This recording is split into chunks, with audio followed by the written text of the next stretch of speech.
Hello, kamusta tayong lahat? Nagpapasalamat ako kay Almighty Father kasi lagi niya tayong sinasamahan. Kahit saan man tayo magpunta, iningatan niya tayo. At saka kay Jesus Christ, no? Sa mga blessings, araw-araw na natatanggap natin. At tinulungan niya tayong manalangin, tinuruan niya tayo kung paano natin kausapin yung tatay natin. Kaya magpasalamat tayo kay Jesus Christ. Pinakilala sa atin ni Jesus Christ yung tatay natin, madaling kausap, maawain. So nakalagay dito sa Exodus chapter 33, no? I will have mercy on whom I will have mercy, and I will have compassion on whom I will have compassion. Kaya magmananalangin tayo sa tatay natin na kaawaan niya tayo, na lagi niya tayong samahan at huwag niya tayong iwan. Kasi safe tayo lagi sa tatay natin. Nag-check ako, no, sa Instagram. Nabanggit ko na dati, pero nakita ko din sa Instagram na yung isang ex-satanist siya, no? Gusto nila nga mag-cast ng spell or curse sa mga tao.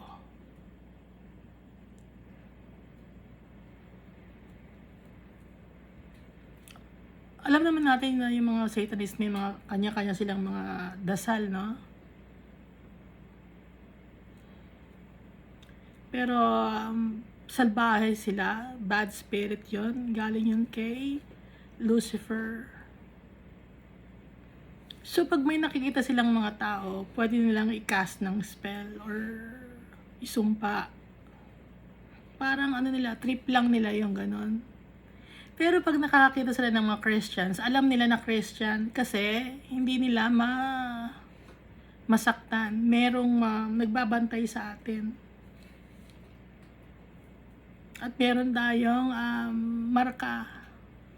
So, alam ng ni Almighty Father, may mga mark tayo na hindi natin nakikita ng naked eye natin, hindi natin nakikita. Pero si Almighty Father, si Jesus Christ, tsaka yung mga heavenly beings, alam nila yon, nakikita nila yon. Pati na yung mga bad spirits, nakikita nila yon, na meron tayong mark, na merong nagbabantay sa atin.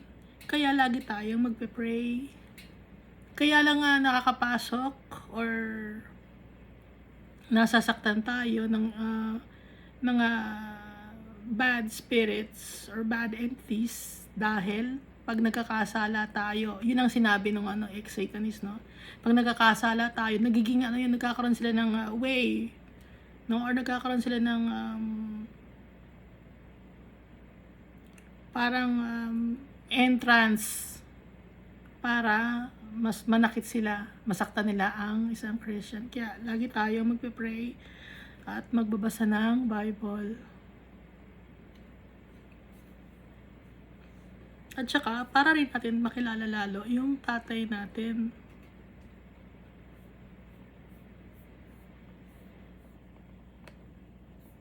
So last time ang binasa natin, si Ohola at saka si Oholiba, sa Ezekiel chapter 23, yung two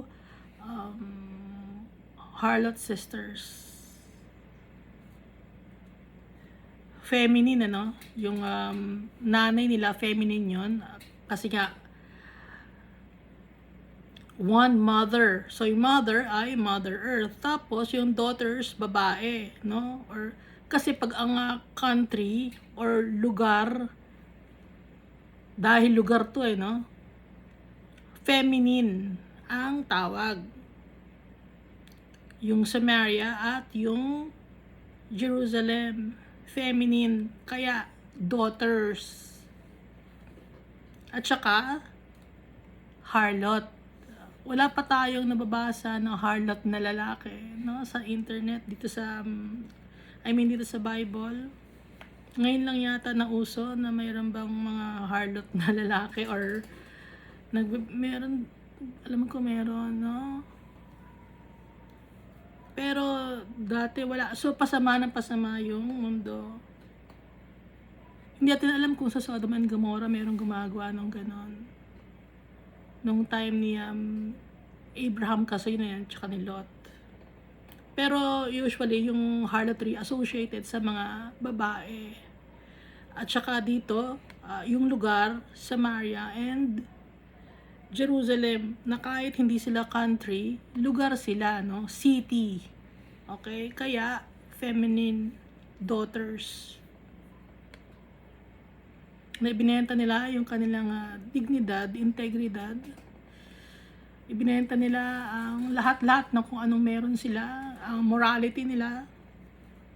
So, hindi lang ito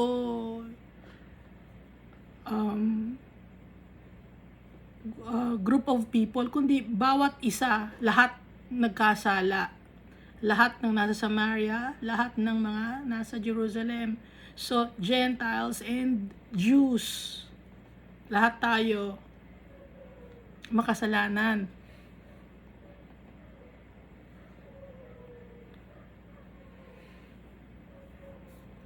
Kaya walang magsasalita sa atin, oh, hindi ako nagkasala, nagkasala ka. Pag sinabi mong hindi ka nagkasala, nagsisinungaling ka, no? Nadadagdagan ng kasalanan mo. Kaya aaminin natin. I-offer natin kay Almighty Father yung kasalanan natin. Ito, Lord, ang aking kasalanan, ibinibigay ko sa iyo. Linisin mo ko. Kaya nga, di ba yung mga burnt offerings, ulitin natin yung burnt offerings, di ba? Ang sinusunog na mabango na pang-amoy kay Almighty Father ay yung liver, yung fats na nagko-cover sa entrails, pati na yung two kidneys na nagsasala ng dumi ng katawan ng tao, pati yung fats nun, kasi nga yun ay madumi. In-offer yung mga madudumi kay Almighty Father, pero mabango yun. Ibig sabihin, tayo sa ngayon, ang i-offer natin yung kasalanan natin, bibigay natin sa Kanya. We will deny ourselves, no? At yung kung anong meron tayo na kinikip sa ating sarili, na ginagawa nating idols, pinapahalagahan natin kaysa sa kay Almighty Father, release it to our Father para matuwa ang tatay natin sa atin. I-release natin. So, yung symbolically, yung literal, no, yung sa hayop na yung mga laman loob na yung liver, literal yon. Pero yung sa ngayon na ang gagaang ating i-offer yung natin, i-release natin yung mga bagay na pinanghahawakan natin dito sa mundo na kadumihan.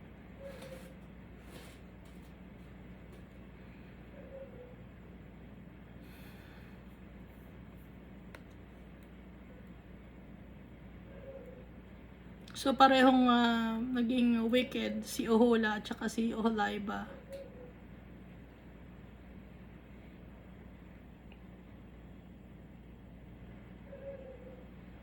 Ang patungkol naman pag lalaki, no, kasi ano naman, father time o kaya yung sun, yung SUN, yung araw, di ba? Male naman ang doon, ang gender noon pag ginagawa ng sa English, male yon. At saka sa French, no, di ba merong le, tsaka la. Tsaka sa Spanish meron din le, tsaka la. Yung, halimbawa, mesa, la mesa, di ba? La, babae.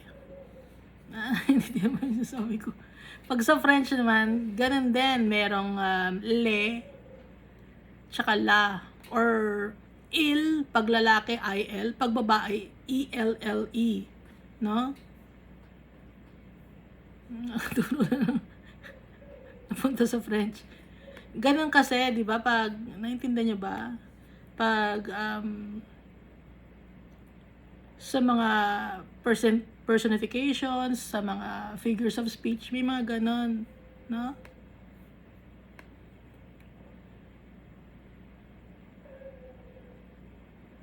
So, ngayon nabasahin natin yung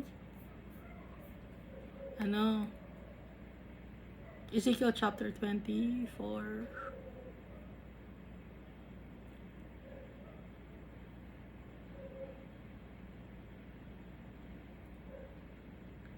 At saka nga pala dito sa Ezekiel chapter 23, may parusa.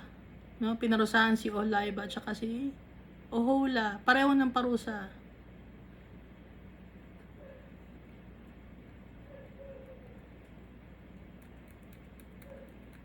So, hindi niyo napapansin kahit sa New Testament, Gentiles and Jews. Okay? Laging dalawa kasi, kaya may Jew kasi yun ang chosen people ni Almighty Father originally. Dahil dun sa lineage ni Judah, manggagaling si Jesus. No, kaya na-i-distinguish yun, na-ihiwalay yung lineage ni Judah kasi ginawang maayos yung lineage. Yun na yung nung time na yon, yun na yung pinakamaayos na lineage kasi nga doon ang lineage na panggagalingan ni Jesus.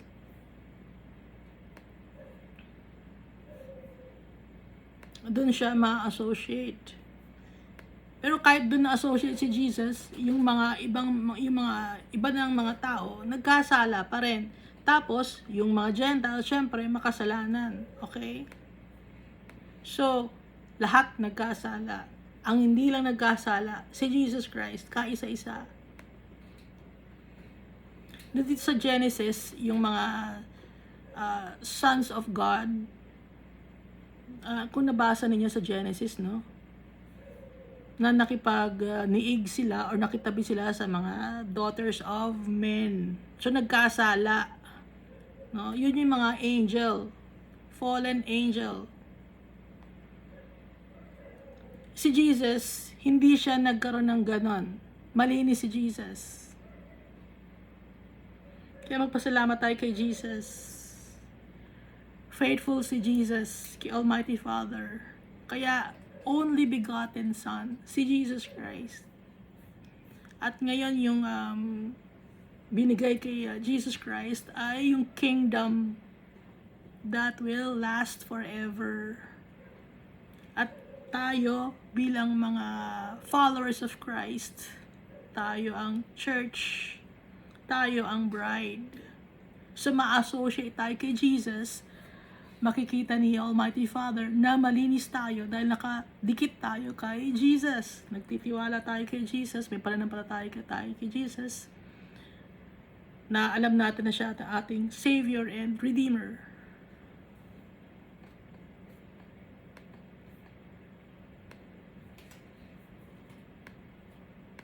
So dito na yun sa Ezekiel chapter 24. Again, in the 9th year, in the 10th month, on the 10th day of the month, the word of the Lord came to me, saying, ito yung verse 1 ng Ezekiel chapter 24. So, kinausap na naman ni Almighty Father si Ezekiel. Nilagyan ni Ezekiel ng date, no? 9th year, in the 10th month, on the 10th day of the month. So, originally, ang 10th day of the month was December, kaya nga Decagon, December ang 10th month. Yung 9th month is Nonagon, that's November, no? Pero naiba, okay? So sino ang unang nagbigay ng month? Ang unang nagbigay ng days, si Almighty Father, kasi on the 7th day, di ba sa Genesis, no? On the first day, on the second day, ito ang ginawa ni Almighty Father. Third day, fourth day, on the 7th day, nagpahinga si Almighty Father. So sa kanya nanggaling yung mga araw, yung mga days, no? Pati yung name na Sabbath day, galing kay Almighty Father. Ngayon, ang ibig sabihin nun ay rest day. So, yung buong week na yon, walang pangalan except Sabbath day. Ngayon, yung year naman, tsaka yung month, galing din kay Almighty Father. O, hindi alam ng mga tao yon, no? Pero nakalagay dito sa Exodus chapter 12. The Lord said to Moses and Aaron in Egypt, "This month is to be for you the first month of your year." O, So, si Almighty Father na nagsabi ng month. Tell the whole community of Israel that on the 10th day of this month, each man is to take a lamb for his family, one for each household. Ano yung first month na yon?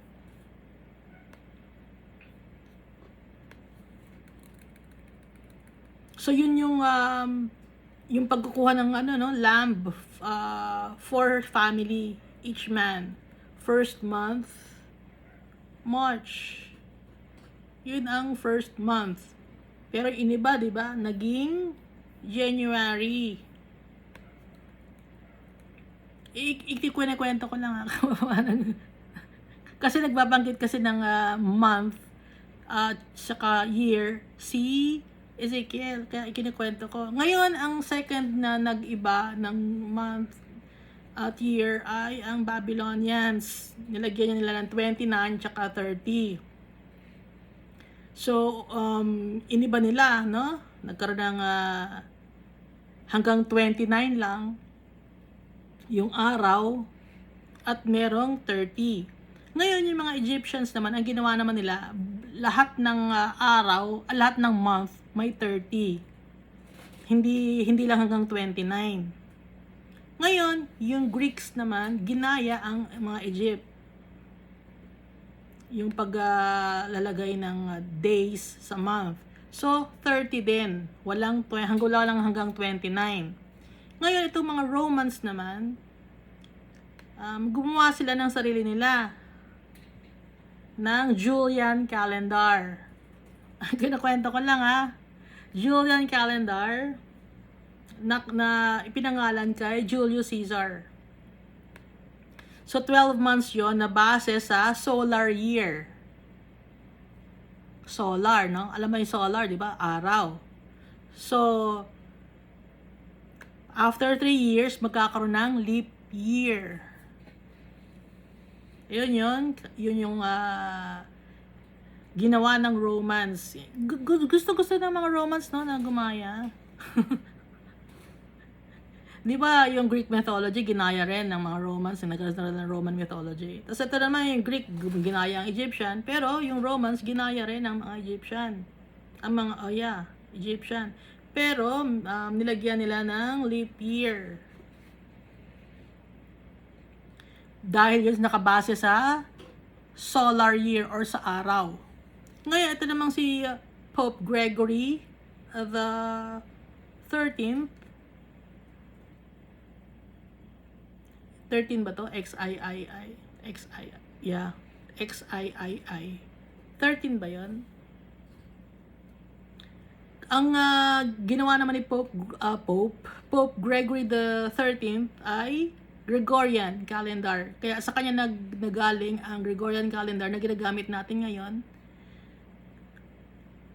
At kaya iba yon sa Julian calendar dahil ang ginawa ni Pope Gregory the 13th ay nire-align niya sa calendar ng sun kung kailan lalabas yung araw, S-U-N.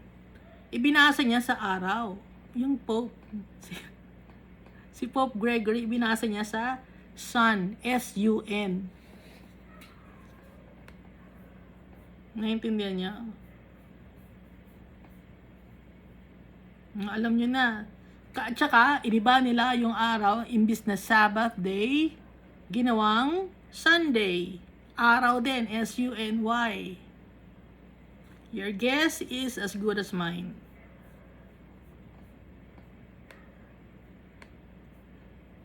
You understand? Ibinase sa araw. Ngayon may itinataas sila, no? Ano yung itinataas nila? Pag kulay, pag inilalabas nila yung kanilang wafer na bilog. Bakit bilog? Tapos may tinataas silang ganon na bilog, tapos may mga rays. Ano ibig sabihin? Sun din yan, di ba? Araw din. So, yun, si Pope Gregory ay galing sa Rome, no? Yung Roman times yun.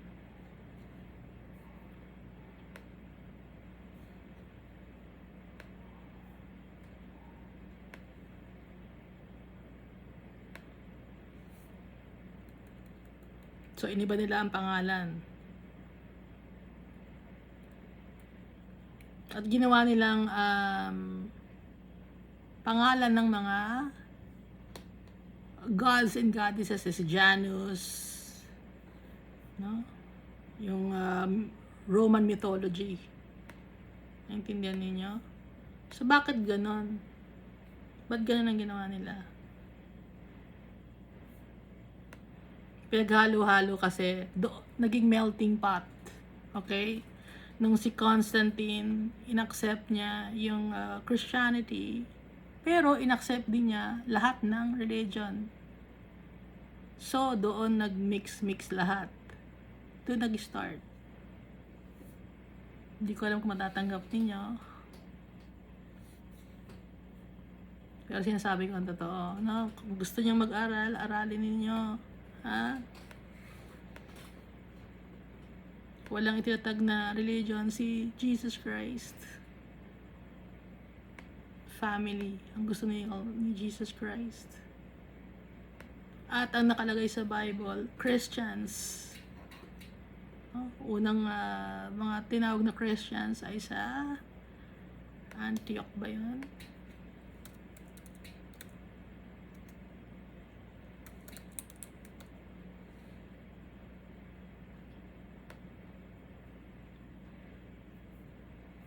Okay? Kaya nga, yung religion galing sa Roman, kasi Roman ang gumawa. Pinag-mix lahat. One religion. Kasi gusto ng Roman Empire na sila ang one world, one religion. So noon pa man, gusto na ng one world, one religion. So ngayon, dumami na ang tao, dumaan na ang panahon, gusto pa rin ng mga tao ng one world, one religion. Kaya yung mga religion ngayon, kung nakikita ninyo, nagsama-sama ulit sila. Pero huwag yung isasama si Almighty Father dahil hindi sasama si Almighty Father doon sa one religion na yan. Dahil kadumihan yan kay Almighty Father.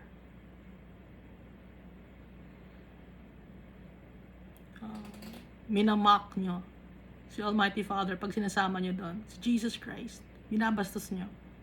Ayaw ni Almighty Father ng ganon. Idolatry.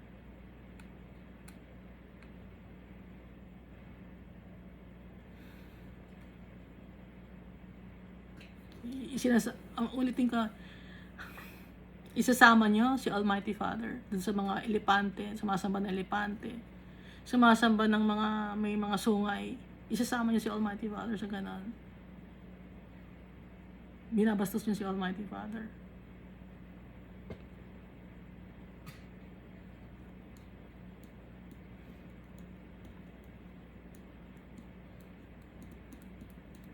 Kaya nagagalit si Almighty Father sa atin, hindi natin naiintindihan. Isinasali natin siya sa mga kalokohan natin, sa mga human tradition. Holy si Almighty Father. Nabasa naman natin, di ba? Yung description ni Ezekiel. Napaka-holy. Hindi mo si Almighty Father, si Jesus Christ, ng Holy Spirit, may lalagay sa isang bato, idodrawing mo, ihuhulma mo. Dahil madumi ang gawa ng tao. Madumi ang tao. Bakit mo hahayaan yung tao na gumawa ng isang image, tapos sasabihin mo yun si God, yun si Jesus, yun ang Holy Spirit? Bakit?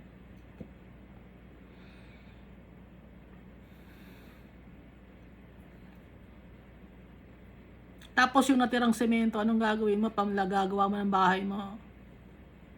O yung natira mong kahoy, anong gagawin mo? Tatapon mo, no? Yung mga nasibak mo na kahoy, mga pang inukit mo. Anong gagawin mo sa kahoy na yun? Susunugin mo. Tapos sasabihin mo, ito si Jesus. Ito ang image si Jesus. Hindi mo hindi natin alam ang itsura ni Jesus. Almighty Father, Holy Spirit, hindi natin alam ang image. Kaya wag yung isali sa kalokohan nyo. Si Almighty Father, si Jesus, at ang Holy Spirit.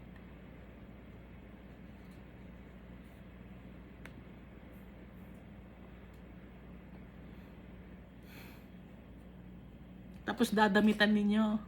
Ha? Dadamitan nyo ng kung anong damit.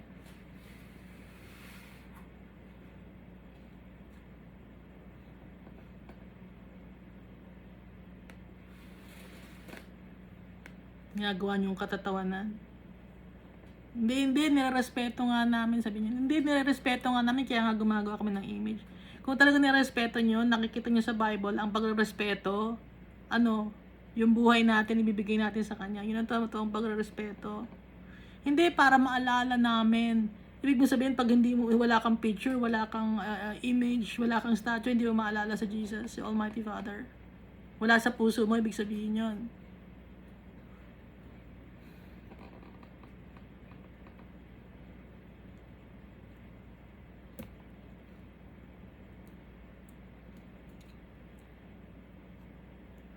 Hindi, ano lang yan, di ba, yung example, yung mga mahal mo sa buhay, may picture ka, ganon.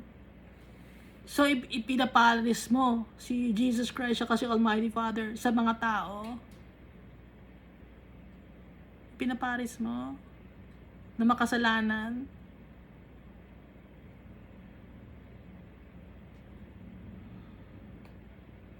Hindi, inaalayan naman namin, nag-offer kami ng mga bulaklak, nagsisindi kami ng kandila. Hindi kailangan ni Almighty Father ng bulaklak, hindi kailangan ni Almighty Father ng kandila. Ang kailangan ni Almighty Father, gumawa tayo ng kung ano ang gusto niya. Anong gusto ni Almighty Father?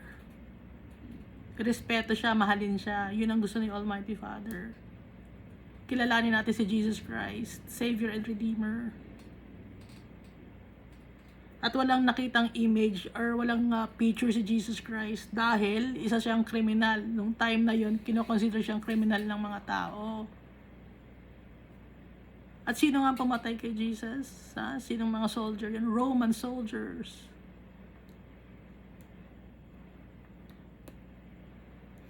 Tapos sasabihin din nyo na ang Christianity nag-start sa Rome. Ang pumatay kay Jesus, sinang pumatay kay Jesus? Mga Roman soldiers. Sila nagpapako kay Jesus.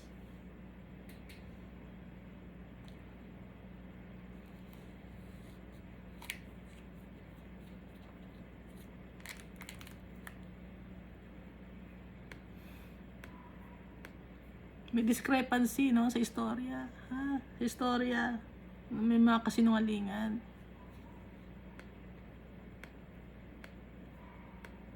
Tapos anong ginawa nga ninyo sa Bible? Sinunog ni Diocletian. Sinunog ni Diocletian. Sino nga si Diocletian?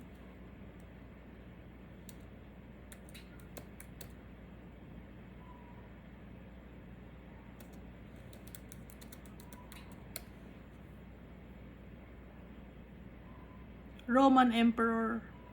Issued an edict to destroy Christians and their Bibles. Roman Emperor. Okay?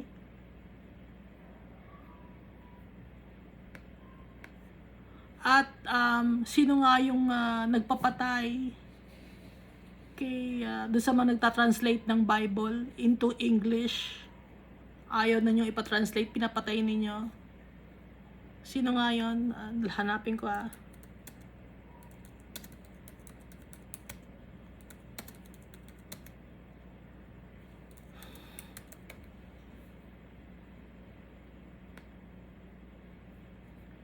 translate sa English ni Tyndale.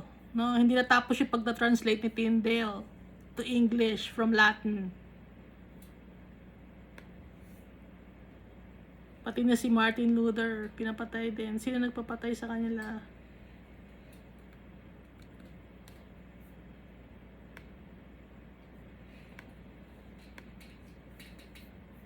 Kaya papasalamat tayo kay Almighty Father. Ngayon available na sa atin ang Bible. Yung lola ko dati, tinatago pa yung Bible. Kasi pag nakita raw ng mga magagalit, kaya tinatago yung Bible. Kaya ako makulit ako. Lumapit ako. Bakit kaya Bawal ang Bible sa mga tao. Lumapit ako, binuksan ko. Kasi sabi bawal daw, ay bawal, lalapit ako, bawal. Lumapit ako, titignan ko, ay wala namang masama dito sa sinasabi dito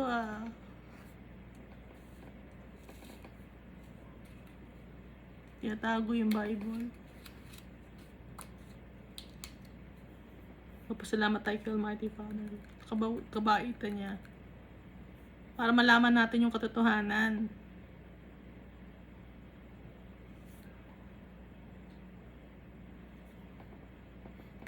Hindi tayo magiging loyal sa religion natin, sa denomination natin, sa pastor natin. Magiging loyal tayo kay Almighty Father.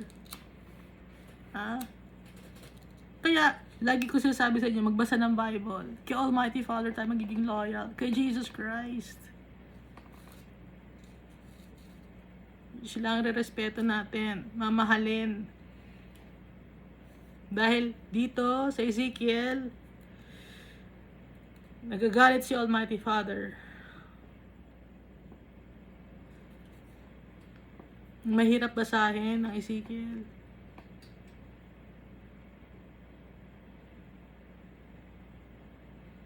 Again, in the 9th year, in the 10th month, on the 10th day of the month, so December 10, kung sakali, na natin. Pero may margin of error dahil sa mga minutes, sa mga seconds, kaya hindi natin sure, kung December 10 nga to. Pero kung ibabase natin lang sa basic, na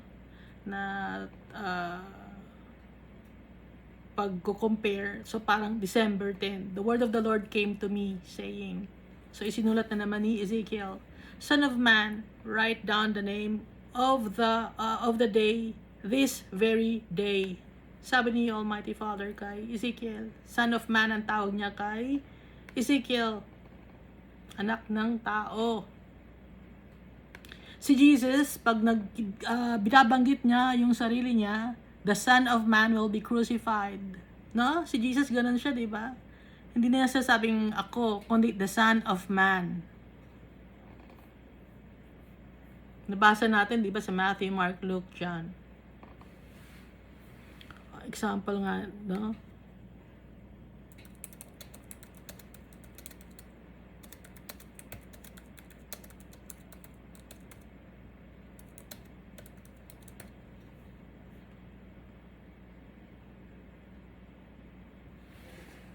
So Matthew chapter 26 verse 1 and 2. After Jesus had completed his teachings, he said to his disciples, You know that the feast of the Passover begins in 2 more days. That's when the Son of Man will be betrayed and handed over to be crucified. So Son of Man, pag pinatutungkulan ni Jesus ang kanyang sarili, tawag niya sa kanyang sarili ay Son of Man. Ngayon, itong si Ezekiel, pero yung man kay Jesus, capital letter yung man, kasi God, si Jesus. Pero dito kay Ezekiel, pag sinasabi yung Son of Man, small letter lang yung man, kasi hindi naman God, si Ezekiel. So, ang utos ni Almighty Father kay Ezekiel ay isulat ang araw, this very day. The king of Babylon started his siege against Jerusalem this very day.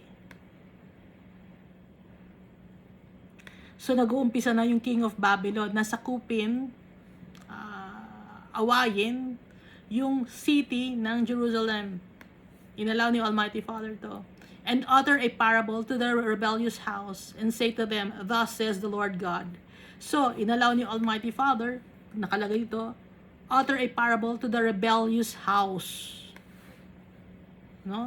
Jerusalem, rebellious. And say to them, Thus says the Lord God, Put on a pot, set it on, and also pour water into it. So, ito ay isang parable. Gather pieces of meat in it, every good piece, the thigh and the shoulder, fill it with choice cuts. Take the choice of the flock, also pile fuel bones under it. Fuel bones under it. Make it boil well and let the cuts simmer in it. Magagandang mga parte ng ang lulutuin. Kumuha ka ng tubig at pot, no? So parable ito. I-gather mo lahat ng mga magagandang mga parte na lulutuin na meat. And let the cuts simmer in it. Therefore, thus says the Lord God. Make it boil, no? Make it boil well. Maganda yung pagkakaluto. Boiled na boiled. At after ma-simmer, dun pa rin nakalagay. Therefore, thus says the Lord God. Kung marunong kayo magluto, no? Woe to the bloody city. Kawawa. Ang bloody city. To the pot whose scum is in it. Scum. Ano ba yung scum? Dumi. Kadumihan. Alam niyo yung scum na pag nagninilaga kayo, di ba? Or sinigang. Tinatanggal nyo yung ibabaw na lumalabas na dumi ng meat. Scum yon. So, inihiwalay mo yon, di ba? Para hindi makain kasi dumi yon. And whose scum is not gone from it, bring it out piece by piece, on which no lot has fallen. For her blood is in her midst. She set it on top of a rock. She did not pour it on the ground to cover it with dust. Dumi. May dugo pa. No? Dugo na, yung scum kasi, may halong dugo yun na umaangat sa luto. Kaya dapat tanggalin yun. Madumi. She set it on top of a rock. She did not pour it on the ground to cover it with dust. Kasi nga, dugo yun. For her blood is in her midst.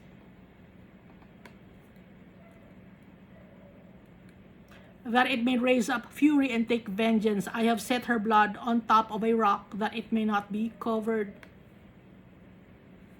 Therefore, says the Lord God, woe to the bloody city. I too will make the fire great. Maluluto. Magiging malakas ang apoy.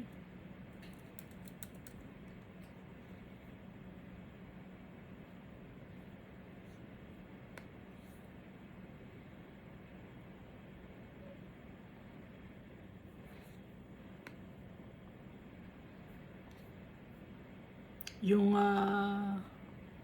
parang hurno yung yung apoy.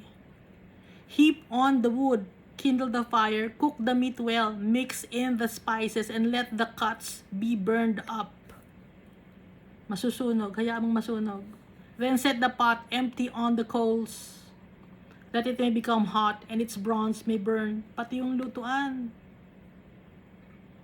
Masusunog, that its filthiness may be melted in it, that its scum may be consumed. She has grown weary with lies, and her great scum has not gone from her. Let her scum be in the fire. In your filthiness is lewdness, because I have cleansed you, and you were not cleansed. Nilinis ko kayo, pero hindi kayo malinis. You will not be cleansed of your filthiness anymore, till I have caused my fury to rest upon you. Hindi na kayo malilinis kahit kailan, hanggat hindi ako nagagalit sa inyo na malagma, parusahan ko kayo. Sabi ni Almighty Father. So, ang apoy ay hindi masama. Yung apoy ay naglilinis, nagpupurify.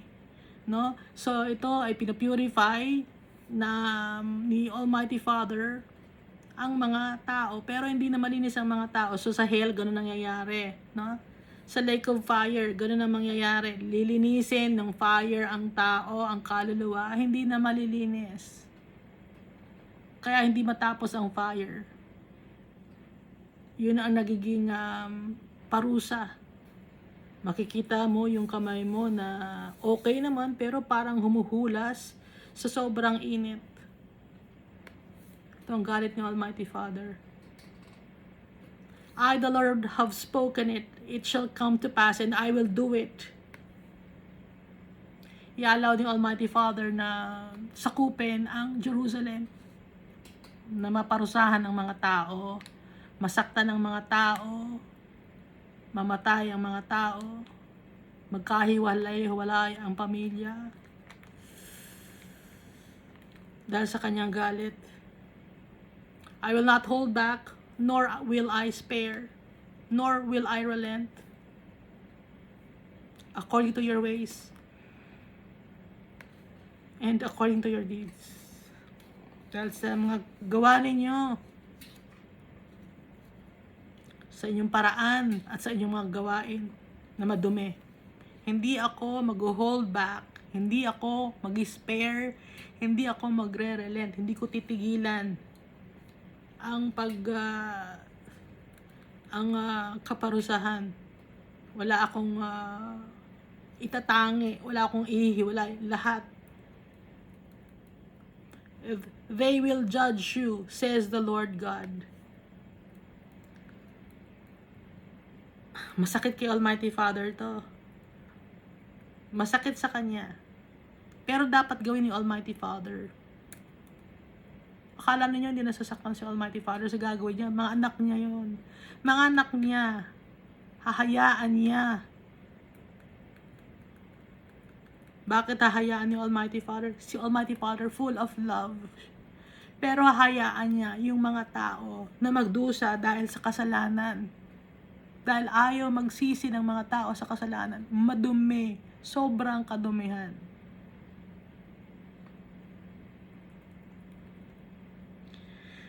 Hindi pwede kay Almighty Father ang mga madudumi. Sobrang kasalanan. Hindi pwede kay Almighty Father. Kahit gusto niyang makasama ang kanyang mga anak. Paano niya makakasama ang kanyang mga anak?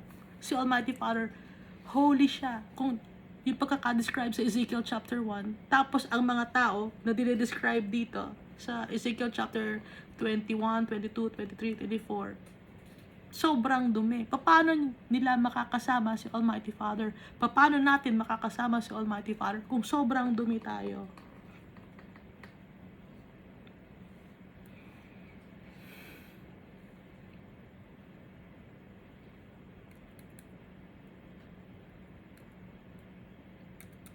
Pinapaalam ni Almighty Father yung galit niya. Si Almighty Father, magbibigay siya ng hustisya sa mga tao. At syempre, kailangan din niya bigyan ng hustisya yung sarili niya. Dahil Diyos siya.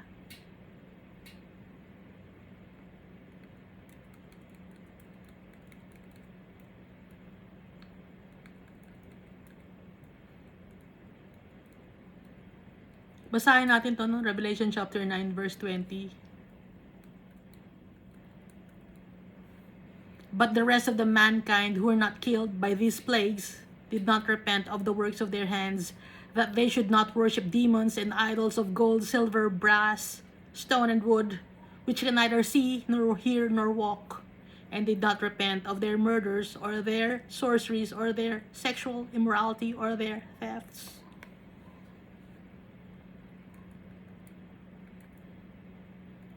So itong mga tao nung una, no, na sinakop ng Babylon in Jerusalem, nasaktan sila, no, nagkahiwalay-hiwalay, nakulong yung iba. Pero hindi sila humingi pa rin ng tawad, hindi sila nagbago. Hanggang ngayon, ang mga tao hindi nagbabago kahit madami tayong mga calamities na nararamdaman, na experience, lindol, sunog, taggutom, baha, bagyo, tidal wave.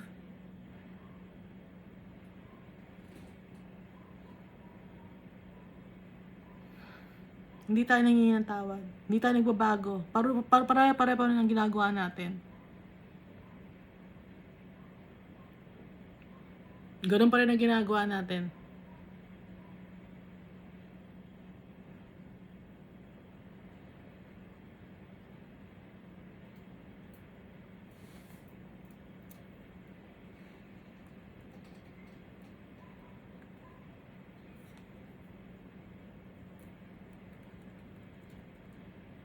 Napakasama nating mga tao.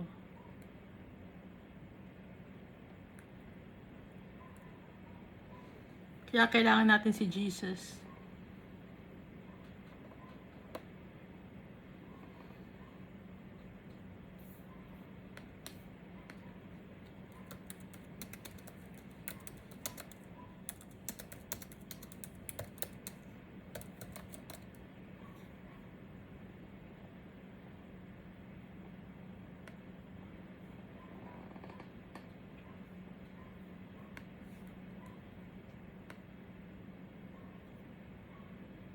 Dito sa Romans, no? Romans chapter 9 verse 27.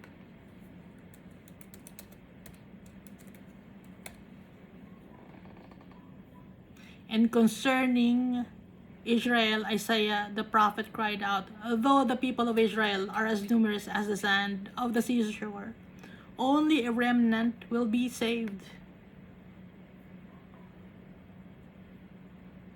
Kahit madami tayo na tao dito sa mundo ngayon, umabot na ba tayo ng bilyon? Only a remnant will be saved.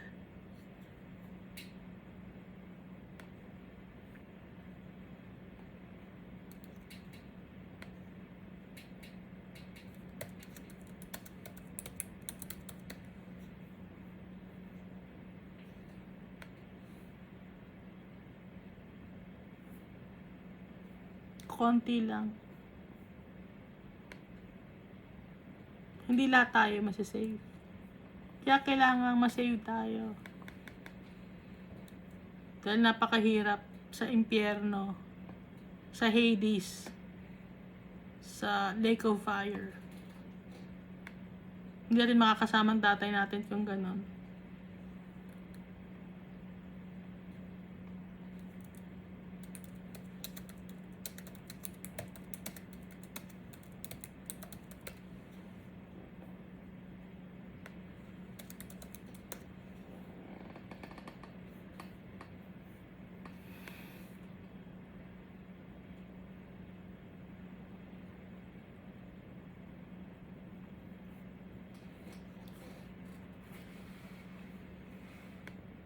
Tuloy natin sa verse 15. Also the word of the Lord came to me saying, Son of man, behold, I take away from you the desire of your eyes with one stroke. Yet you shall neither mourn nor weep, nor shall your tears run down. Napakahirap ng pinagdaanan ni Ezekiel.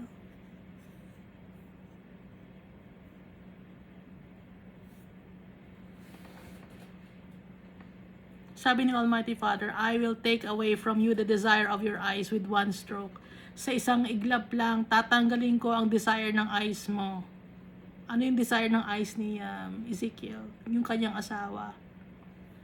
Yet you shall neither mourn nor weep, nor shall your tears run down. Pero hindi ka dapat umiyak. Hindi ka dapat mag-mourn, magmukmuk, or makitang umiiyak ka, or mag-weep ka, humagulgol. Hindi pwede. Utos ni Almighty Father kay Ezekiel. Bago maramdaman ng mga tao yung nararamdaman ni Almighty Father, ipinaparamdam muna niya kay Ezekiel. Tapos si Ezekiel naman, siya naman ang magpaparamdam sa tao kung ano ang nararamdaman ni Almighty Father. Kaya ang hirap maging prophet, no? Nababasa naman natin dito, di ba? Kaya ang daming tao gusto maging prophet. Kaya ba ninyo yung ginagawa ni Ezekiel?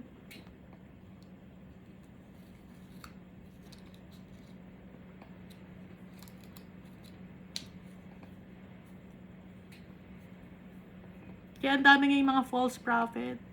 Ha? Akala nila madali, no? Kunyari, manghuhula-hula lang sila. Yung anak mo, ganyan. Yung asawa mo, ganyan. Akala nila panghuhula, hindi ganun yun. Malaking sakripisyo. Para kay Ezekiel at kay yung iba pang mga prophet, gaya ni Samuel, si Isaiah, si Daniel. Kaya hindi madali maging prophet, no? Ipaparamdam ni Almighty Father yung saloobin niya, yung puso niya sa mga prophets dito sa Old Testament. So nadamay pati ang prophet na mamatay yung asawa niya, no? Si Ezekiel. Pero hindi siya dapat umiyak. Hindi siya pwedeng magulgol, hindi pwedeng makita yung kanyang luha na bumabagsak. Anong sabi dito sa verse 17? Sigh in silence. Tahimik ka lang. Make no mourning for the dead. Huwag kang magluluksa. Bind your turban on your head and put your sandals on your feet. Do not cover your lips and do not eat man's bread of sorrow. Huwag mo ipapakita na nagluluksa ka. Sabi ni Almighty Father. Verse 18, so I spoke to the people in the morning, and at evening my wife died. So si Ezekiel, may asawa siya, hindi bawal mag-asawa, no? Si Ezekiel, may asawa siya. Namatay yung kanyang asawa, kinagabihan. Kasi anong sabi ni Almighty Father? I take away from you the desire of your eyes with one stroke. Ganon kabilis mag-decision si Almighty Father. Pag sinabi ni Almighty Father, tatanggalin niya. May isang salita si Almighty Father.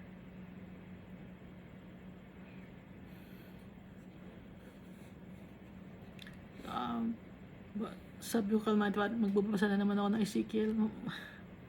Nahihirapan ako. Yung kalooban ko,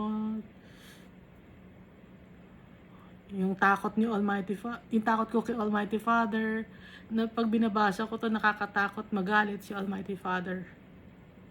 Pero mapagmahal si Almighty Father. Ginagawa niya to dahil sa pagmamahal. Baka sabihin, hindi, bakit niya ginagawa yan? Kung mahal niya ang tao, hindi niya gagawin yan. Kung mahal niya ang tao ni Almighty Father, gusto ni Almighty Father mapabuti tayo. Saan ba tayo mapapabuti? Sa tabi niya. Kasi kung iiwan niya tayo dito sa mundo, mas lalo tayong lalala, mas lalo tayong madudumihan, mas lalo tayong maliligwak, mas lalo tayong mapupunta ng impyerno. Kaya kailangan ni Almighty Father may pa-experience sa mga tao yung pain na nararamdaman niya para magbago ang tao. Kailangan ni Almighty Father, bigyan niya ng hustisya yung sarili niya. Dahil siya ang ating creator. Hindi natin siya pinapahalagahan. Binababoy natin siya, binabastos natin siya.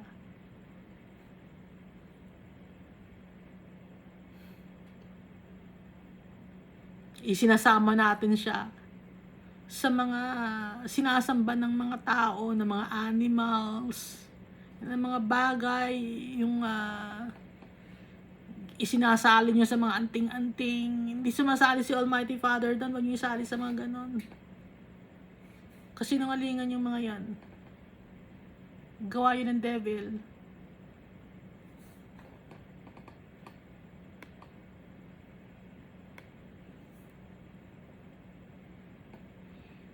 Kaya namatay yung asawa ni Ezekiel. Sinabi na mismo ni Almighty Father at hindi siya dapat magluksa.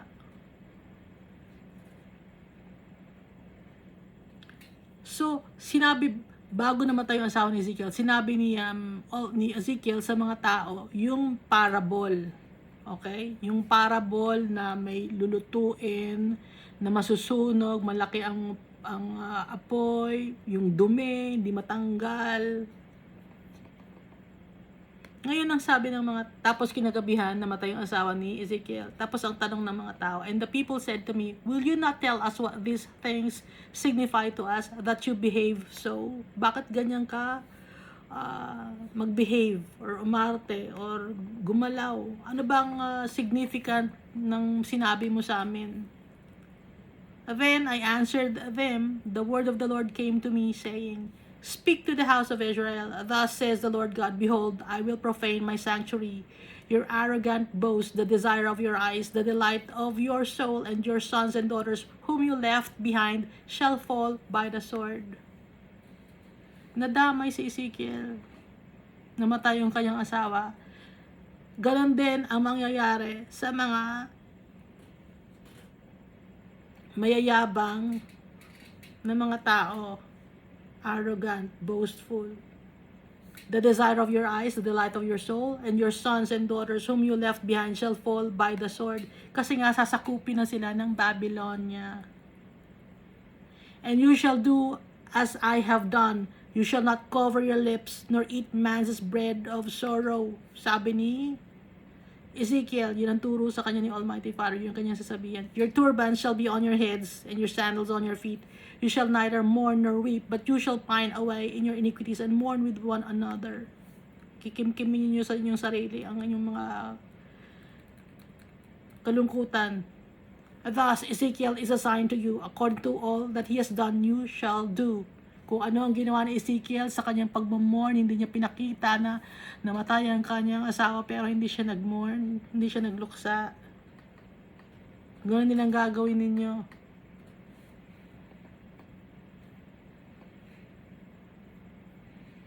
And when this comes, you shall know that I am the Lord God. At pag nangyari ito, malalaman ninyo ako ang inyong Diyos.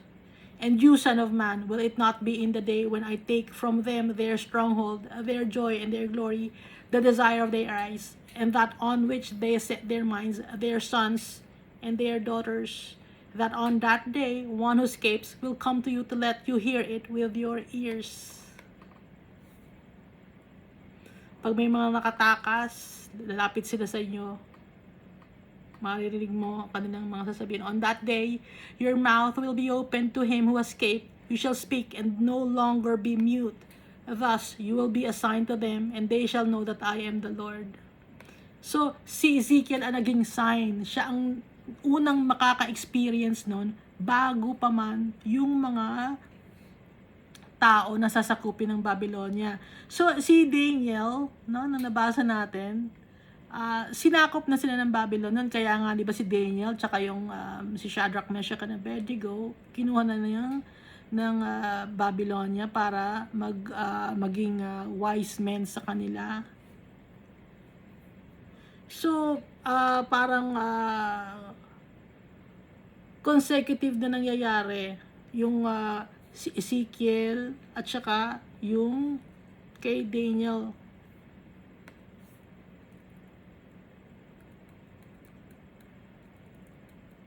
Buhay si Ezekiel, buhay si Daniel ng time na to. Si Ezekiel, nasa Judah siya. Si Daniel, nandun na siya sa Babylonia. Dito si Ezekiel. Si Ezekiel nasa Israel, si Daniel nasa Judah pala, baliktad, no? Pero pareho silang buhay ng time na to. So, pero mas bata si Daniel. So, si Daniel nga ay naging isa sa mga captives kasama si Shadrach, Meshach, and Abednego. Train sila dahil kinuha yung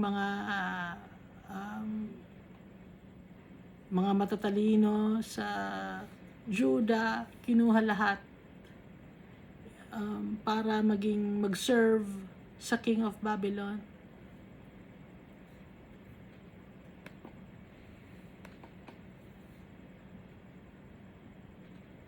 So ito yung start, no, sa Ezekiel chapter 24, yung start ng pag-reign nung time ng Babylon. Nung ang king ay si King Nebuchadnezzar.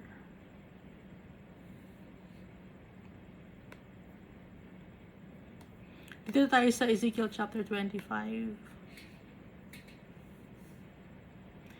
At idagdag ko, no? Hinayaan ni Almighty Father na sakupin sila ng King of Babylon.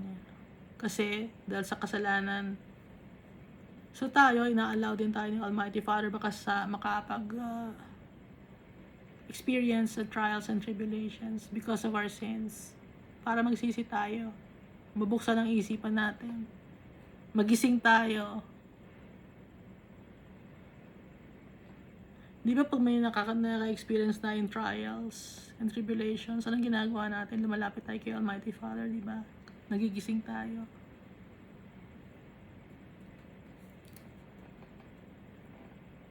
Pero pag okay na agad, okay na naman tayo, wala na, bali wala na, saya-saya natin, gumagawa na naman ng kasalanan, Tapos mag-aantay pa ba tayo uli ng panibagong pain? Sasaktan na naman natin ang tatay natin at masasaktan na naman tayo para lang malaman natin na yung tatay natin sinaktan natin ulit. At darating ang oras na mawawala na yung patience ni Almighty Father.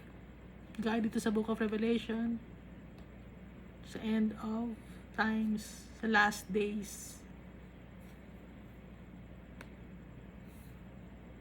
Bibigay na niya yung sword kay Jesus. Dito tayo sa Ezekiel chapter 25. The word of the Lord came to me, saying, Son of man, set your face against the Ammonites and prophesy against them. Kilala niyo ba yung mga Ammonites? So, kinausap na naman ni Almighty Father si Ezekiel. Sabi ni Almighty Father kay Ezekiel, mag-prophesy ka against the Ammonites. Pagsabihan mo yung mga Ammonites. Ammonites, alam naman natin na ito si lineage ni Benami at ni so ang tatay nila ulit no, si Lot, ang nanay nila yung anak ni Lot. Okay? Dahil nung nasunog, naging pillar of salt yung asawa ni Lot dahil lumingon siya sa Sodom. Nung nasusunog, naging pillar of salt siya. Kaya ang nakatakas lang si Lot tsaka yung dalawang anak na babae. Pinagsabihan ng angel sila na wag silang lilingon. Kasi pag lumingon ka, magiging pillar of salt ka, parurusahan ka. Kasi kaya hindi sila pinapalingon dahil test sa kanila yon. Ngayon hindi nakapasa ng test yung asawa ni Lot. Ang inisip kasi nung asawa ni Lot, yung mga naiwan nilang kagamitan, yung naiwan nilang kayamanan. Lumingon sa kayamanan, lumingon sa mga bagay, material things. Kaya naging pillar of salt. Pinahalagahan yung mga bagay na nasusunog kasama ng mga kadumihan.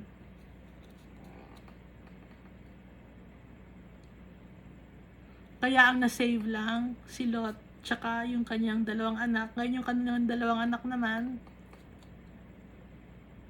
walang asawa, gustong magkaanak at para may pagpatuloy ang lahi ng kanilang tatay. Ang ginawa nila, nilasing nila yung kanilang tatay na mali ang kanilang ginawa.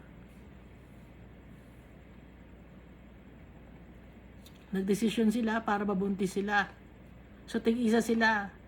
Yung panganay, Moab, ang naging anak, at ang pangalawa ay si Benami. So itong unang si Ammonites, no? Dito galing sa Benami, yung Ammonites to. Lahi to ni Lot. So si Lot kilala natin, ano? Pamangkin ni Abraham.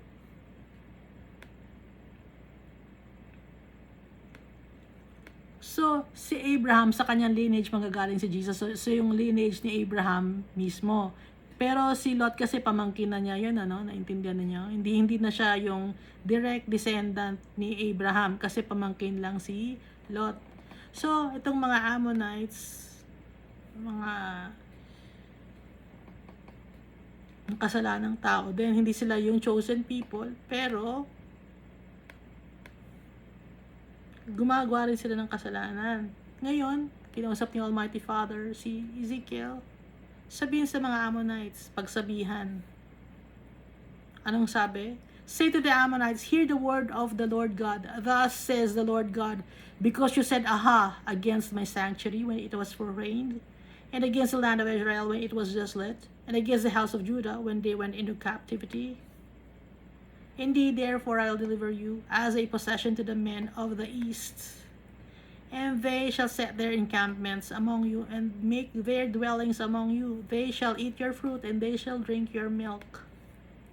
And I will make Rabbah a stable for camels, and Ammon a resting place for flocks.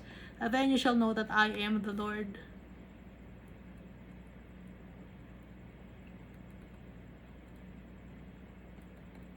Bakit pinarusahan ng mga Ammonites?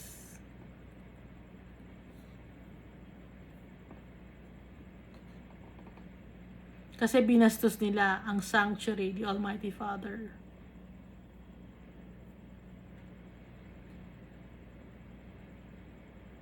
Binastos nila ang land of Israel.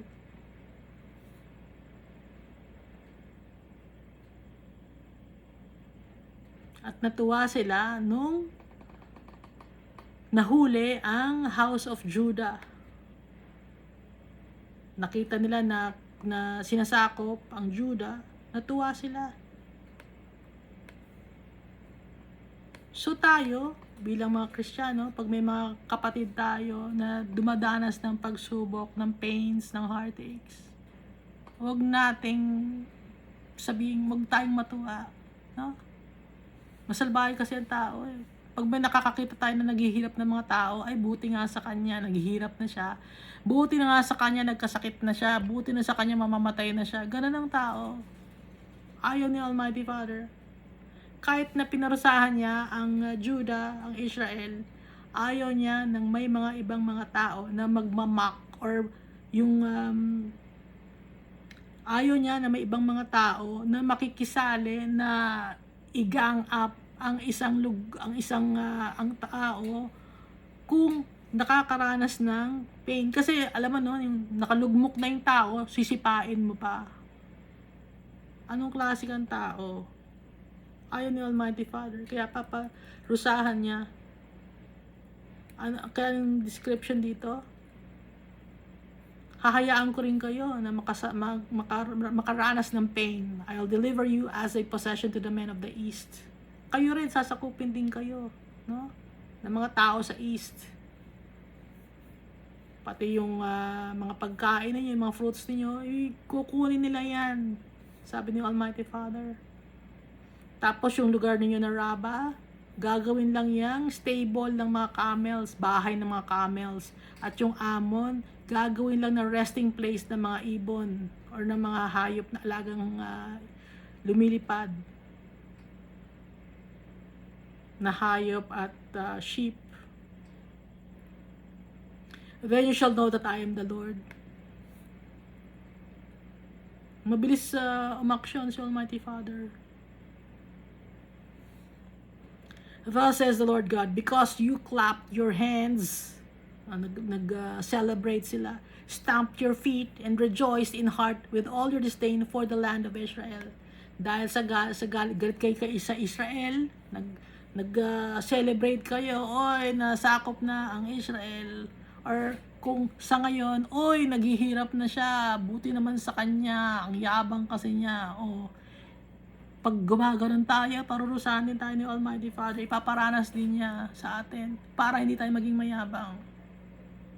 Kaya yung pagsasabi, oy, karma niya yan, karma niya yan. Huwag tayo magsasalita ng gano'n, no? Yung karma.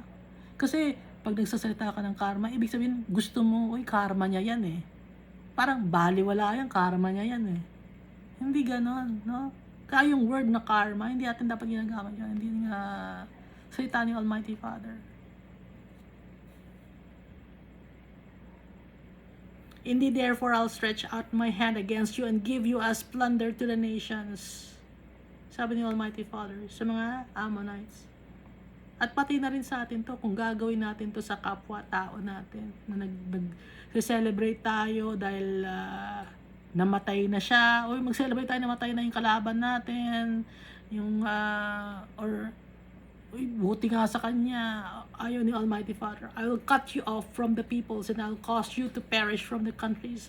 I will destroy you and you shall know that I am the Lord. I-destroy ka rin pag nagse-celebrate ka sa pag may mga tao na sasaktan, nagse-celebrate ka. Ayaw ni Almighty Father.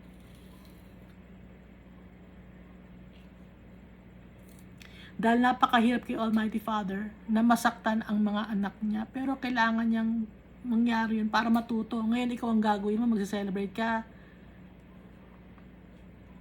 Example, no? Halimbawa, may magulang ka. Pinarusahan yung kapatid mo kasi may nagawang kasalanan. Ngayon ikaw, yes. Buti nga sa kanya, yes. Mapalakpak ka pa ng ganon. Ganun na, pumapalakpak ka pa. Sige, ikaw rin, paparusahan din kita. Ganun. Ha? Pumapalakpak ka pa kasi nagkasakit ng cancer. O ikaw rin, magkakaroon ka rin. Huwag ka mag-alala, darating sa'yo yan.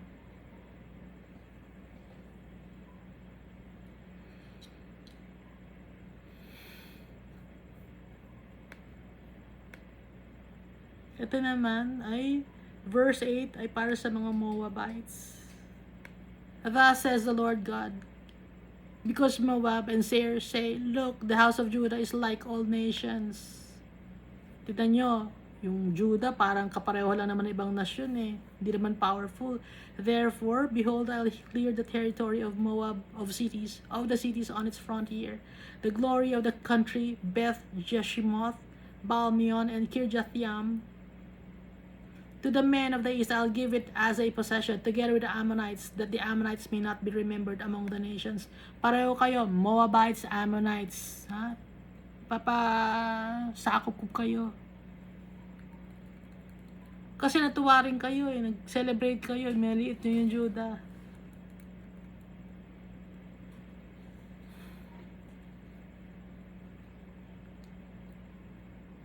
So pag nalulungkot ang tao or nagkaroon ng matinding trial sa buhay ng isang tao, huwag tayo magse-celebrate. Malungkot din tayo para sa tao na yon. Maki-empathize tayo.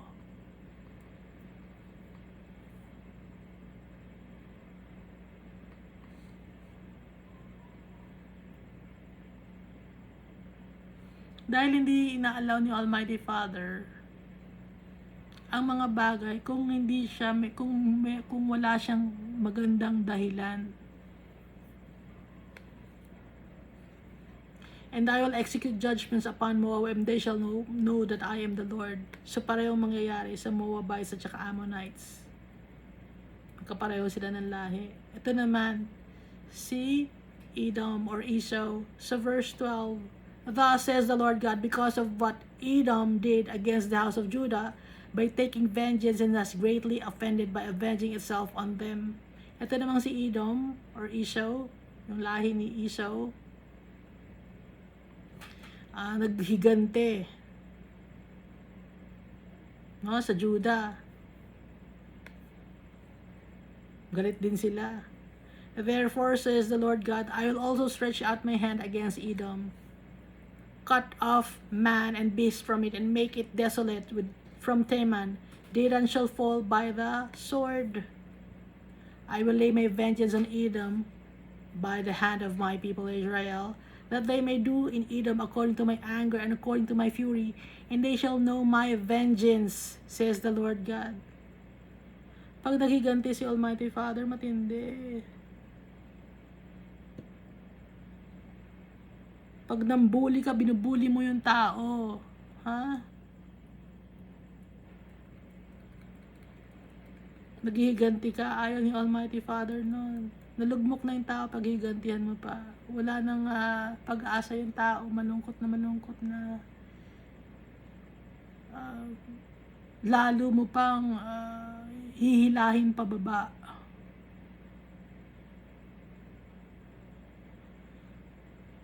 Pagagalitan ka ni Almighty Father.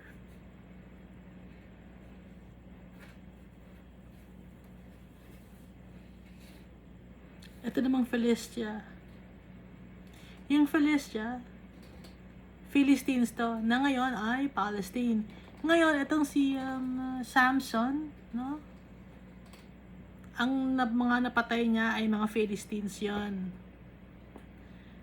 Yung nabulag di ba si Samson? Kasi nga dahil kay Delilah, dahil binulgar ni Delilah yung kahinaan ni Samson. Ngayon, yung mga napatay ni Samson, ito mga lahi na mga Philistines, na ngayon ay, ang nakatira ngayon sa lupa ng mga Philistines ay mga Palestinians.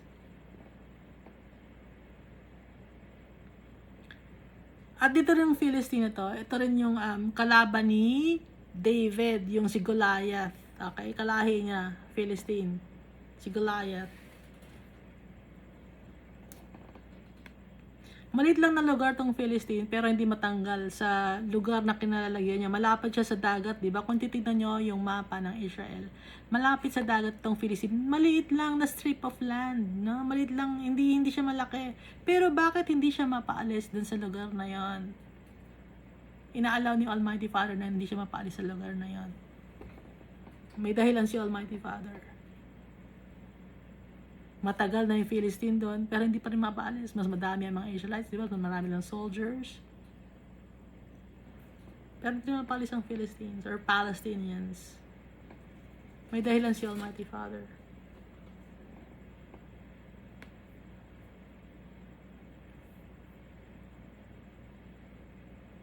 So verse 15, thus says the Lord God, because the Philistines dealt vengefully and took vengeance with a spiteful heart to destroy because of the old hatred. So matagal nang may alitan or away ang Judah at ang Philistines dahil sa old hatred, gusto i-destroy, gusto ng vengeance. No, nagkim-kim ng sama ng loob. Tagal na, may sama ng loob pa rin. Okay? So, yun ang sinasabi ni Almighty Father dito. Therefore, thus says the Lord God, I'll stretch out my hand against the Philistines and I'll cut off the Cherethites and destroy the remnant of the sea coast. I will execute great vengeance on them with furious rebukes, and they shall know that I am the Lord when I lay my vengeance upon them. Si Almighty Father nagbibigay ng vengeance. Kung ang isang tao ay walang kakayahan to take vengeance into his own hands, no? Kasi may mga taong gano'n na kaya nila, akala nila kaya nilang mag-revenge. Mas matindi magbigay ng revenge or vengeance si Almighty Father. Kaya kung may mga nangaaway sa atin, ibibigay natin lahat kay Almighty Father yun. Pero natin sabihin, Lord, bigyan niyo ako ng vengeance. Ang sasabihin natin kay Almighty Father, pagpalain niyo po sila, Lord God. Ingatan niyo po sila. Yung mga taong nakasakit sa akin, pagpalain niyo po sila. Mas matutuwa si Almighty Father, no? Hindi mo sasabihin yan para hindi, sasabihin ko to para bigyan niya ng vengeance. Sasabihin ko na pagpalain sila para i-reverse psychology ko. Hindi mo ma-reverse psychology si Almighty Father. Ha? Pag sinabi mong pagpapalain sila, matutuwa si Almighty Father pagpapalain ng mga tao na pag-pray mo. At ikaw din ay pagpapalain ng Almighty Father. Ngayon, kung sasabihin mong bigyan ng vengeance yung mga tao, hindi ka tidingin ng Almighty Father, magagalit sa'yo si Almighty Father. Hayaan mong si Almighty Father, ibigay mo lahat sa Kanya, yung pain mo, yung heartaches mo, yung lahat ng mga in-experience mo, ibigay mo kay Almighty Father.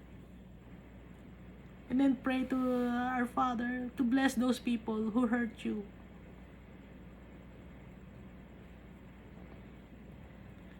Alam ni Almighty Father kung anong dapat niyang gawin.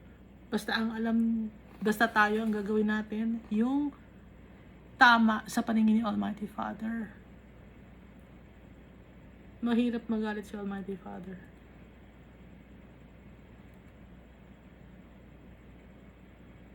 Wala siyang itinitira kahit katiting.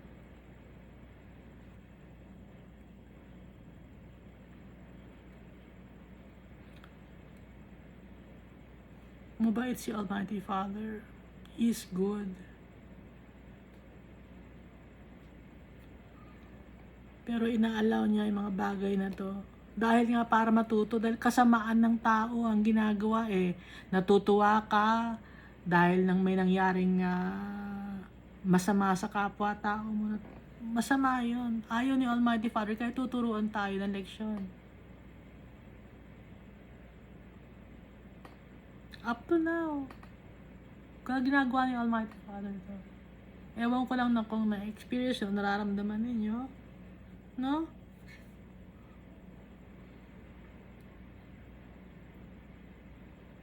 Kahit ako, dahil makasalanan din ako. Gaya ninyo, pare-pareho tayo. Walang lamangan. Pare-pareho tayong makasalanan. Pare-pareho kailangan natin si Almighty Father. Pare-pareho natin kailangan si Jesus. Pare-pareho tayong mahina. Pero makukuha lang natin yung kalakasan kay Jesus Christ. Through the power of the Holy Spirit.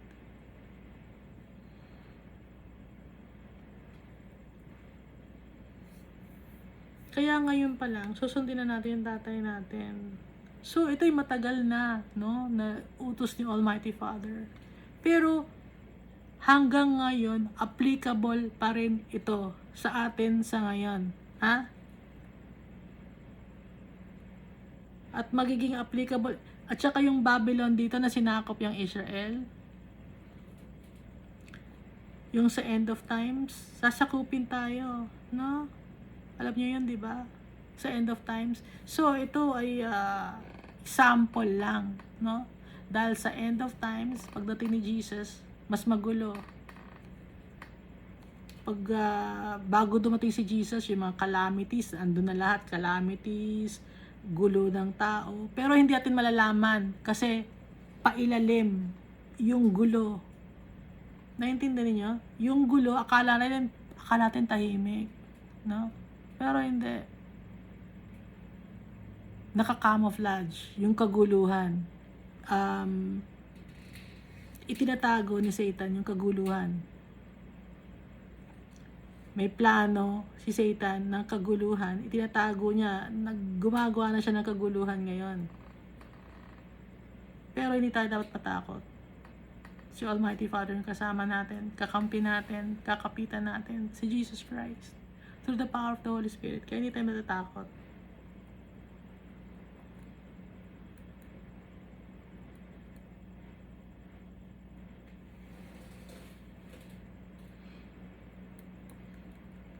Kung ang katatakutan natin, yung mga bagay sa mundo na to, wala, no? Huwag kang matakot. Ang katakutan natin yung galit ni Almighty Father.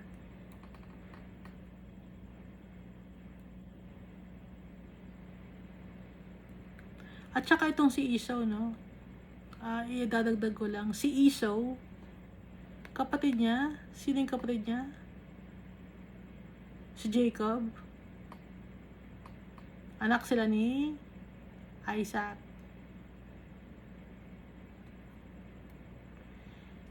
Kaya nagalit si Almighty Father kay Edom or Esau. Kasi ibinenta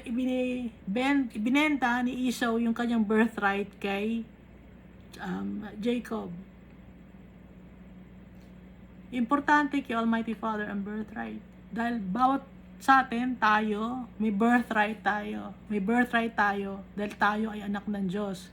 Ngayon, kung si Esau, ibinenta niya yung kanyang birthright, hindi ko kasi naintindihan dati ito. Gusto ko na explain sa inyo. Kung si Esau, binenta niya yung kanyang birthright, yung kanyang integridad, yung kanyang dignidad para lang makakain. Kaya galit si Almighty Father kay Esau. Kaya ang na-bless ay si Jacob. Baka kasi hindi nyo naiintindihan kung bakit nagalit si Almighty Father kay Esau. Kasi nakalagay sa Bible, galit si Almighty Father kay Esau. Kasi nga, ibinenta niya yung kanyang birthright para lang makakain. So, it's like harlotry. Para lang makakain, ibebenta mo yung iyong birthright. Parang ganun no? Harlotry. Alam niyo na, hindi ba? Para ka lang makakain, ibebenta mo yung sarili mo. Ibebenta mo yung mga bagay na dapat na pahalagahan. Ibebenta mo yung si Almighty Father, ibebetray mo siya para lang makakain ka. So, kaya galit si Almighty Father kay Esau. So, itong Moabites at Ammonites, kung titignan nyo na sa mapa, sakop niya ngayon yung Jordan. So, itong Edom, if you check the map, nasa bandang ibaba siya ng Israel.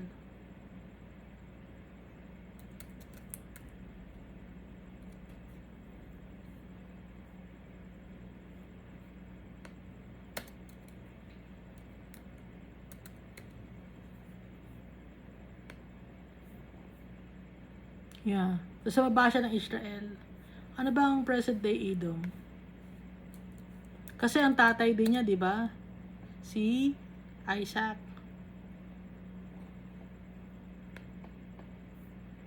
Southwestern Jordan. Located between Dead Sea and the Gulf of Aqaba. Present day Moab and Ammon. O Jordan din. Jordan and Iraq.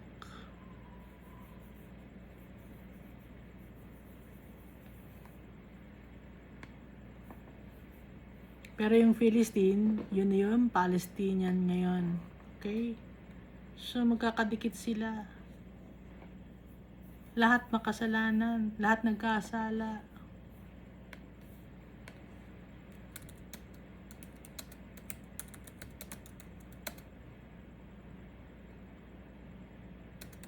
All has fallen short of the glory of God.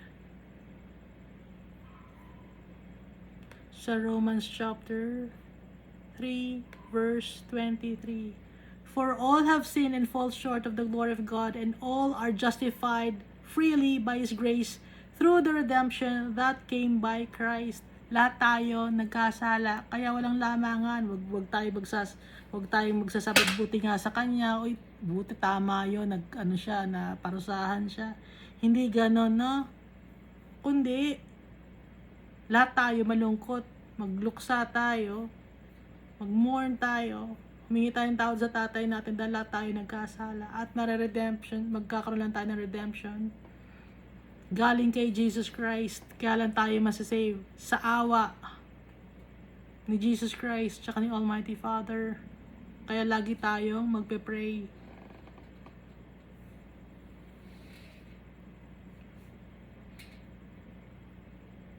Kaya nga ibinigay ni Almighty Father sa atin si Jesus para ma-save tayo, dahil yun sa kahit na makasalanan tayo, may chance na tayo na ma-save dahil yun sa pagmamahal. Ibibigay ko na sa inyo yung anak ko. Nung una, mga prophets ang pinapadala ko. Ha? Nung una, mga prophets, anong ginagawa nyo sa mga prophets ko? Pinadala ko. Pinapatay ninyo. Ngayon, ang pinadala ko ngayon si Jesus Christ. Pinatay nyo rin. Ano bang parable yun? Parable of the wicked tenants.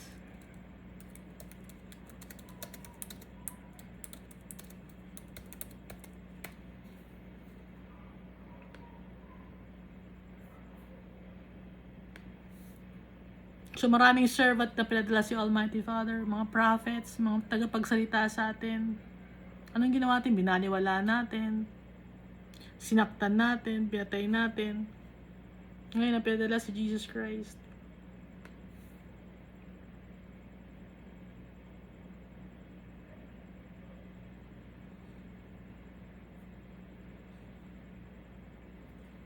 Pinatay din natin. Hindi natin pinaniwalaan. Napaka-wicked natin. Salbahe tayo. Pero ganun pa man, mahal tayo ng tatay natin. So si Israel, Ezekiel, lahat ng galit ni Almighty Father pinaramdam niya kay Ezekiel. Lahat ng mangyayari sa mga tao nung time ni Ezekiel, ibinigay niya kay Ezekiel yung burden, yung galit niya, ibinigay niya kay Ezekiel. Ngayon si Ezekiel ngayon ang nahihirapan. Ngayon si Ezekiel ngayon, inirelay niya ngayon sa mga tao. Si Jesus Christ. Hindi na kailangan na i-relay ni Almighty Father kay Jesus Christ, kasi alam na ni Jesus Christ kung anong sasabihin niya. No? Alam na ni Jesus Christ. Kaya nga sabi niya, pag si Jesus Christ nagsasabi, the Son of Man will be crucified. Hindi na siya sinasabihan ni Almighty Father, although sinasabihan siya sa isip, pero hindi natin nakikita na the Lord said to me. Walang ganun, di ba? Kasi nga, diretso na sinasabi kay Jesus Christ, alam na ni Jesus Christ ang gagawin niya. Kaya alam na ni Jesus Christ yung mga sasabihin niya kasi siya ay anak ng Diyos. Nakikita niyo yung difference ng prophet tsaka kay Jesus? Kaya si Jesus, hindi siya prophet. Dahil, diretso na alam na niya yung kanyang gagawin. Etong mga prophet, hindi nila alam ang kanilang ginagawa, no? Binibigyan pa sila ng instructions. Nagkakaintindihan tayo. Etong si Jesus Christ, yung Redeemer natin, alam na niya yung gagawin niya, alam na niya yung sasabihin niya, lahat na alam na ni Jesus Christ. Kasi, kaya alam ni Jesus Christ, kasama niya si Almighty Father in heaven. Okay, nakikita niyo na yung difference ng prophet kay Jesus. Kaya si Jesus, hindi siya prophet. Alam na niya yung gagawin niya. Yung prophet, hindi pa nila alam. I-relay pa sila kanila ni Almighty Father. Kaya nga nababasa natin na, the Lord said to me, the Lord talked to me. Ngayon, si Jesus Christ, diretso na siya. The Son of Man will be crucified. No? Alam na ni Jesus lahat ng mga mangyayari sa kanya. Kasi nga, bago pa man siya bumaba dito sa lupa, nagkatawang tao, alam na niya yung gagawin niya. Binigyan na siya ng heads up ni Almighty Father, nag-usap na sila. Nagkakaintindihan ba tayo?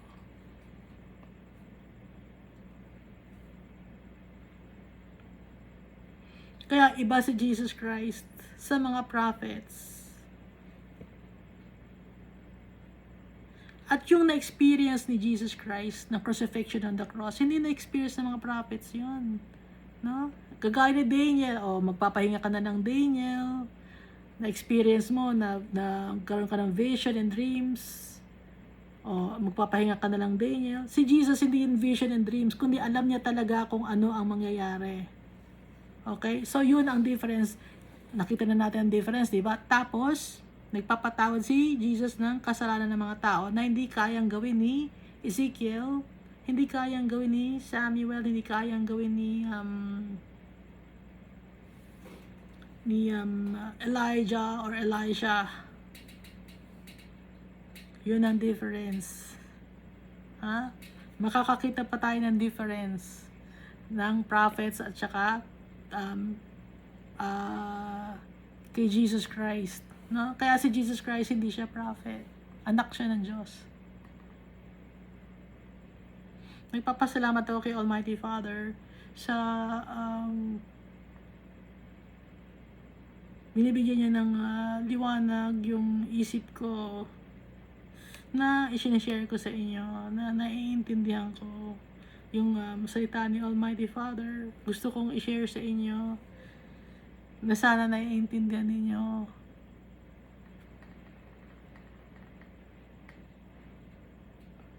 Hindi ko malalaman ng lahat ng ito kung hindi sa tatay ko, tsaka kay Jesus Christ, tsaka sa Holy Spirit. Kaya itinataas ko ang kanilang pangalan, pinupuri ko sila. Kulang yung words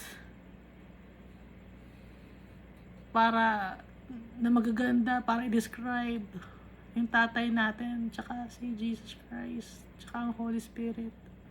Amazing, awesome. Kulang pa yung words na yun. Describe our Father and Jesus and the Holy Spirit. Kaya lagi natin kakusapin yung tatay natin every day.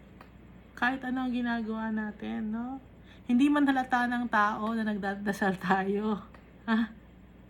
Kasi hindi naman natin kailangan pang ipakita sa mga tao na, nagdadasal ako, nagdadasal ako. Ha? Hindi na natin kailangan pang ipakita sa tao yon. Ha? Kung magdadasal tayo, manahimik lang tayo.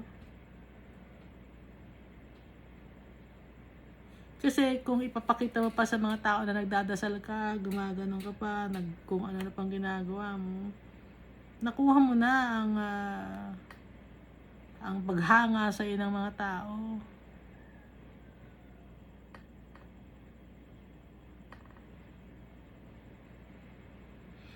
Kaya kung magdadasal tayo, isimplihan lang natin, no? At ang ipagmalakasan natin, yung pangalan ni Almighty Father. Thank you, Almighty Father.